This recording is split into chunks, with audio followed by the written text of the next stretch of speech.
حققت ايه في الحب؟ خطبت خلاص. يا جميل يا جميل. لازم واحده كرنج كده. شيل ايدك بس كده، شيل ايدك. مش خطبت خلاص وبتاع يعني، شيل ايدك.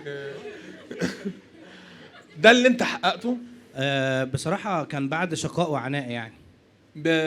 مع مين؟ لا بس حققنا ستيبل. ايه ده صوت ايه ده؟ ما هو حط المايك هنا. خطيبتي عايزه تقول لك حاجه بس.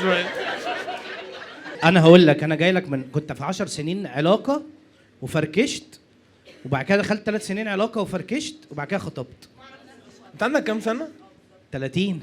ما شاء الله. اه انت بترتبط وانت لسه مفيش حاجه. انا عايز ارتبط بيك، عايز ارتبط.